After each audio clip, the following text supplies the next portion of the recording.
Hello everyone. आज हम लोग लिमिट्स और डेरिवेटिव के बारे में देखेंगे। लिमिट्स को कैलकुलस का बिल्कुल स्टार्टिंग पॉइंट कहा जाता है, मतलब कैलकुलस स्टार्ट ही यहीं से होती है। इसके बाद कंटिन्यूटी वगैरह आता है, कंटिन्यूटी, डिफरेंशियबिलिटी, ये सारी चीज़ें आती हैं। तो उन सब चीज़ों के लिए लिमिट्स का आइडिया होना बहुत ज़रूरी होता है। एक तरह से आज कैलकुलस की स्टार्ट करने जा रहे हैं हम। बिल्कुल बेसिक लिमिट्स देखेंगे, बिल्कुल शुरू से कि लिमिट्स होता क्या है, मतलब क्यों यूज़ करते हैं, ये सारी चीज़ें हम देखेंगे। तो सबसे पहले देख लेते हैं कि क्या है लिमिट्स, लिमिट्स होती क्या है। तो अगर मान लीजिए आप जैसे कि क्वेश्चंस में भी बुक्स में भी देखते होंगे कि कहीं लिखा हुआ है अगर कि limit of f x when x tends to zero. अगर मान लीजिए कि ये कहीं लिखा हुआ है तो इसका मतलब क्या है। जीरो मैंने फॉर एग्जांपल ले लिया, कुछ भी ए बी कोई भी वैल्यू आप, इसका मतलब ये है कि एक तो होता है कि आप एक्स की वैल्यू डायरेक्ट जीरो रख दो। एक तो आप एफ एक्स है, एफ एक्स में डायरेक्ट एक्स की वैल्यू जीरो रख दो। तो मान लो आपकी ये आपका कोई फंक्शन है एफ एक्स, ये इसकी वैल्यू यहाँ पे वन है, x is equal to zero. तो एक तो ये हो गया, ये वन क्या है, F of zero. F x में आप डायरेक्ट एक्स की वैल्यू जीरो रख दो। एफ एक्स में जैसे ही आप एक्स की वैल्यू जीरो रखोगे आपको एफ एक्स की वैल्यू मिल जाएगी at x is equal to zero. एक तो ये हो जाता है कि x value of f x at x is equal to zero. दूसरी चीज क्या होती है, लिमिट।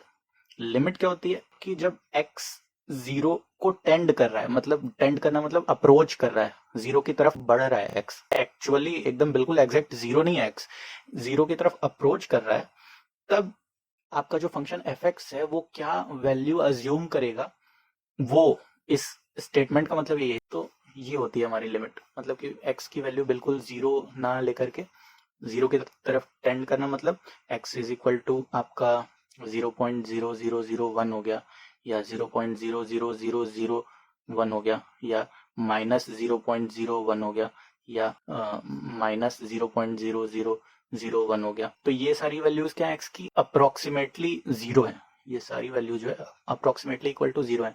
मतलब अगर आप x की वैल्यूज ये सारी रखते हो और एफ एक्स की वैल्यू चेक करते हो तो एफ एक्स की वो वैल्यू पता चलेगी आपको जो कि तब आ रही है जब x जीरो की तरफ टेंड कर रहा है। तो ये होता है लिमिट का मतलब। अच्छा, अब ये तो हो गया ये सारी चीजें, बट अब इसकी जरूरत क्यों पड़ती है हमको, क्या है limit x tends to zero निकालने की क्या जरूरत है हमको, अप्रोच जीरो अप्रोच करने की क्या जरूरत है हमको, बिल्कुल f ऑफ जीरो ही क्यों नहीं निकाल ले रहे। तो अगर आप लोगों ने कंटिन्यूटी वाली वीडियो देख रखी है या फिर कंटिन्यूटी पढ़ रखा है आप लोगों ने, तो आपको पता होगा कि, या फिर नहीं भी पढ़ रखा है तो भी आप सिंपली समझ सकते हो कि मान लीजिए कि मेरे को इस फंक्शन की जीरो पे कंटिन्यूटी चेक करनी है, कि मतलब ये फंक्शन मेरा जीरो पे कंटिन्यूअस है या नहीं है, कहीं टूट तो नहीं रहा है, कंटिन्यूअस मतलब लगातार चल रहा है कि नहीं है।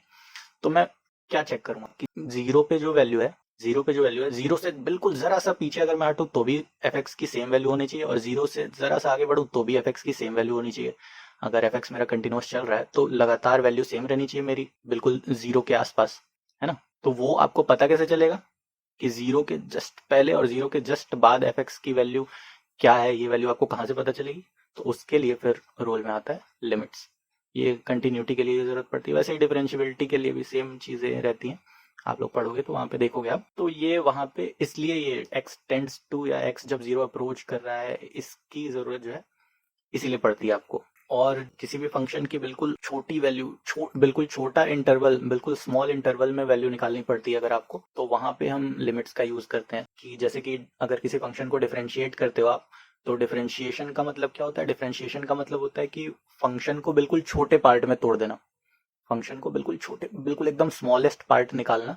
उसके लिए हम डिफरेंशिएट करते हैं डी बाई डी एक्स। जैसे कि इंटीग्रेशन का मतलब होता है बहुत सारे छोटे छोटे पार्ट्स को आपस में जोड़ देना, वैसे ही डिफरेंशिएशन का मतलब होता है बिल्कुल छोटे पार्ट में तोड़ देना। तो वो जो बिल्कुल छोटे पार्ट में तोड़ते हैं ना हम, तो उसकी वैल्यू निकालने के लिए हमको लिमिट की जरूरत पड़ती है। जैसे कि मान लो आपकी, अगर मैं कहूँ कि ये फंक्शन ले लो आप, कोई भी फंक्शन, ऐसा फंक्शन जा रहा है एफ एक्स, ये कोई डेल्टा एक्स है और वैसे ही ये कोई डेल्टा वाई है। अब आपको अगर इन दो पॉइंट्स के बीच में स्लोप निकालना हो किसी टेंजेंट का, अगर मान लो कि आप ये कोई स्लोप इस पे खींच रहे हो, टेंजेंट है ये एक टेंजेंट है इस पॉइंट पे, इस टेंजेंट का स्लोप अगर आपको निकालना है तो आप क्या करोगे, delta Y upon delta x आपको चाहिए होता है ना। तो आपको डायरेक्ट तो पता है नहीं कि ये डेल्टा वाई क्या होगा, ये डेल्टा एक्स क्या होगा। तो आप बिल्कुल क्या जाओगे, इस फंक्शन के बिल्कुल करीब जाओगे, यहाँ करीब जाने की कोशिश करोगे, ताकि इसके आसपास के पॉइंट्स पे आपको एफ एक्स की वैल्यू पता रहती है। तो आप क्या करना चाहते हो, डेल्टा वाई को बिल्कुल जितना छोटा से छोटा कर सकते हो उतना करना चाहते हो, डेल्टा एक्स को भी एकदम छोटा करना चाहते हो।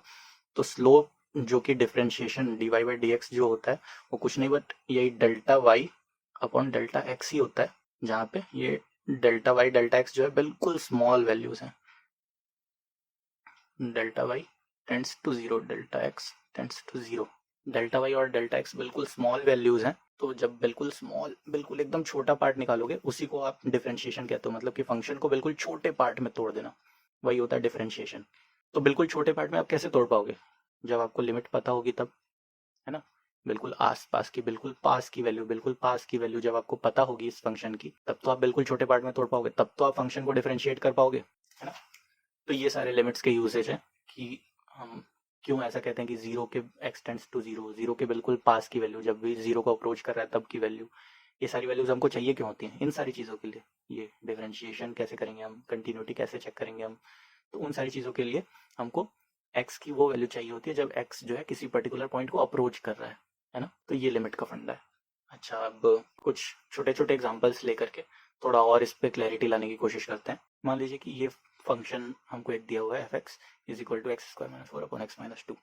अब जो है, अब ये अगर मैं कहूँ कि इस फंक्शन की कुछ पॉइंट्स पे मेरे को वैल्यू निकाल के दो, आप मान लो आप निकाल के दो, एक्स इज इक्वल टू 1 पे, एक्स इज इक्वल टू 3 पे, इन एक्स पे वैल्यूज निकाल के दो, तो आप क्या करोगे। सबसे पहले तो आपको ये दिख रहा है एक्स स्क्वायर माइनस 4 है, इसको आप लिख दोगे क्या, x plus 2 x minus 2 on x minus 2। नीचे आप इन दोनों को कैंसिल कर दोगे, ये आ जाएगा आपका डायरेक्ट एक्स प्लस 2, सिंपली ये आ जाएगा आपका, है ना। F x is equal to x plus 2 आ जाएगा डायरेक्ट। मैं कहूँगा कि एक्स इज इक्वल टू 1 पे इसकी वैल्यू क्या है, आप कह दोगे 1 plus 2 is equal to f of 1 is equal to 3। मैं कहूँगा एक्स इज इक्वल टू 3 पे वैल्यू क्या है, आप डायरेक्ट एक्स की वैल्यू 3 रख दोगे यहाँ पे, f of 3 is equal to 3 plus 2 5, है ना। अब मैं कह दूंगा कि अगर x इज इक्वल टू 2 पे वैल्यू निकालो आप, तो आप क्या करोगे, एफ ऑफ 2 डायरेक्ट 2 रख दोगे यहाँ, आपको क्या मिल जाएगा, 4 मिल जाएगा, है ना। आप डायरेक्ट ये कह दोगे, बट ये क्या है, ये गलत है। ये क्यों गलत है, क्योंकि फंक्शन की कुछ प्रॉपर्टीज होती हैं, फंक्शन की प्रॉपर्टीज आप लोगों ने डोमेन रेंज वगैरह पढ़ रखा होगा कि फंक्शन की कुछ डोमेन होती है, फंक्शन की कुछ रेंज होती है। तो डोमेन जो होती है फंक्शन की वो क्या होती है, डोमेन होती है फंक्शन की जहाँ वो एक्स की वो वैल्यूज जिसमें फंक्शन डिफाइंड होता है। फंक्शन डिफाइंड होने का मतलब क्या है कि जिसमें फंक्शन की वैल्यूज एग्जिस्ट करती हो, मतलब एफ एक्स में कुछ ऐसे पॉइंट्स होंगे ना, फंक्शन में कुछ ऐसी एक्स की वैल्यूज होंगी जिन पे फंक्शन की कोई वैल्यू एग्जिस्ट ही नहीं करती होगी, है ना। तो जो फंक्शन की वैल्यूज जो एग्जिस्ट नहीं करती है जिन पॉइंट्स पे, उनको हम फंक्शन की डोमेन से हटा देते हैं। जैसे कि आपको जब ये फंक्शन दिया गया है f x is equal to x square minus 4 upon x minus 2, अगर मैं कहूँ कि आप इस फंक्शन की डोमेन लिखो, तो इस फंक्शन की डोमेन क्या आ जाएगी, फंक्शन की डोमेन आ जाएगी any real number but x is equal to 2। अगर आप इस फंक्शन में रखते हो तो ऊपर तो आपका 4 माइनस 4 जीरो हो जाएगा, नीचे अगर आप 2 रखते हो तो इसकी वैल्यू 2 माइनस 2 जीरो आ जाएगी, आपका ये 0/0 फॉर्म में आ जाएगा, है ना। ये एक इनडिटर्मिनेट फॉर्म है, ये सॉल्वेबल नहीं है, मतलब फंक्शन की वैल्यू उस पॉइंट पे x इज इक्वल टू 2 पे एग्जिस्ट नहीं करती है ना, अनडिफाइंड है वो। तो फंक्शन की जो डोमेन होगी वो any real number except x is equal to 2, ये फंक्शन की डोमेन होती है, इस फंक्शन की डोमेन हो गई। तो मतलब अगर मैं कहूँ कि फंक्शन की वैल्यू निकालो at x is equal to 2, तो अगर आप ऐसे निकाल रहे हो कि x इज इक्वल टू 2 पे फंक्शन की value x is equal to 2 रख दूं मैं और यहाँ से कह दूं कि 4 है, तो ये गलत है। क्यों, क्योंकि फंक्शन की value x is equal to 2 पे एग्जिस्ट ही नहीं करती है ना।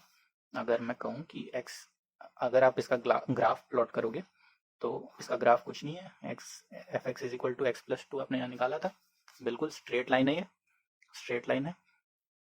-2 जब होगा x इज इक्वल टू -2 पे एफ एक्स की वैल्यू 0 है, x की वैल्यू 0 रखोगे, एफ एक्स की वैल्यू 2 है, -2 और 2 से होते हुए जाएगी आपकी ये, राइट, -2, 0, 0, 2 इससे होते हुए जाएगी ये line. But x is equal to 1 पे इसकी वैल्यू क्या होगी, 3 होगी, but x is equal to 2 पे ये एग्जिस्ट नहीं करेगी इसकी वैल्यू। ये ओपन सर्कल बना दिया मैंने यहाँ पे, मतलब x इज इक्वल टू 2 पे वैल्यू एग्जिस्ट नहीं करेगी। इसके बाद फिर ये स्ट्रेट लाइन है, आगे भी स्ट्रेट लाइन पीछे भी straight line, but x is equal to 2 पे इसकी वैल्यू एग्जिस्ट नहीं करेगी। ये हो गया आपका fx का ग्राफ यहाँ पे, है ना। तो इस ग्राफ से बिल्कुल क्लियर हो रहा है कि fx की वैल्यू हर जगह एग्जिस्ट करेगी एक्सेप्ट कहाँ पे, x इज इक्वल टू 2 पे। अब मैं फिर भी कहूँ, अब x इज इक्वल टू 2 पे मैंने तो कह दिया कि भाई ये अनडिफाइंड है, लेकिन अब फिर भी मैं कहूँ कि नहीं, मेरे को चाहिए कि x अगर 2 होता, अगर fx की वैल्यू 2 पे एग्जिस्ट करती तो fx की वैल्यू क्या होती, तो मैं क्या करूंगा। तो बिल्कुल ग्राफ से भी आप ऐसा देख रहे होगे, ग्राफ से भी बिल्कुल क्लियर है कि x इज इक्वल टू 2 पे तो वैल्यू नहीं है, बट 2 से जस्ट पहले तो कुछ ना कुछ वैल्यू है fx की, और 2 से जस्ट बाद भी fx की कुछ ना कुछ वैल्यू है ना। मैंने पहले भी यही स्टेटमेंट कही थी कि limit x tends to 0 fx का मतलब क्या है, value that fx should assume at x is equal to 0। मैंने पहले भी यही कहा था कि fx की वैल्यू x 0 जब अप्रोच कर रहा होगा तब जो fx की वैल्यू होनी चाहिए उसी को हम कहते हैं लिमिट x टेंड्स टू 0। तो अब अगर मैं कहूँ कि x इज इक्वल टू 2 पे वैल्यू क्या है fx की, तो मैं x जब 2 अप्रोच कर रहा होगा वो वैल्यू निकालूंगा fx की। चलिए ट्राई करते हैं, देखते हैं क्या होता है। तो चलिए हम स्टार्ट करते हैं पहले पॉइंट से, 2 की तरफ बढ़ रहे हैं हम, 1.999 बिल्कुल अप्रोक्सीमेटली 2 ही है। तो fx की वैल्यू हमारी क्या थी, x प्लस 2, तो 1.999 plus 2 into 1.999 minus 2 divided by 1.999 minus 2, right. अब यहाँ पे हम इसको क्या कर सकते हैं, ये बिल्कुल इससे कैंसिल हो जाएगा, इसकी वैल्यू क्या आ जाएगी आपकी 3.999, राइट। अब मैं कहूँ कि या फिर x की वैल्यू जो है 2.001 है, तो fx की वैल्यू क्या होगी 2.001 plus 2, 2.001 minus 2 divided by 2.001 minus 2, इसकी भी वैल्यू आप निकालोगे तो आ जाएगी 4.001। ऐसे ही बिल्कुल 2 के करीब के पॉइंट्स आप ले लो जो x की वैल्यू 2 की तरफ अप्रोच कर रही हो, और आप कहो कि fx की वैल्यू क्या है, तो आपको दिखेगा, ये पैटर्न दिखेगा कि fx की वैल्यू 4 की तरफ अप्रोच करेगी। तो आप सिंपल वर्ड्स में कह सकते हो कि when limit of fx here, limit of fx when x tends to 2, जब x 2 की तरफ टेंड करता है तो fx की वैल्यू क्या आ जाएगी आपकी 4 आ जाएगी। मतलब fx की value when x approaches 2 is 4। तो ये हमको वैल्यू मिल गई लिमिट की हेल्प से। लेकिन अभी थोड़ी देर पहले जब हमने देखा था x इज इक्वल टू 2 पे फंक्शन की वैल्यू निकालने की कोशिश की थी, तो वो हमने देखा था कि अनडिफाइंड थी। तो यही डिफरेंस होता है एक फंक्शन की वैल्यू और फंक्शन की लिमिट में, कि फंक्शन की वैल्यू अनडिफाइंड है लेकिन लिमिट एग्जिस्ट कर रही है, लिमिट फाइनाइट है, ठीक है। तो ये हमारा लिमिट का बेसिक फंड है।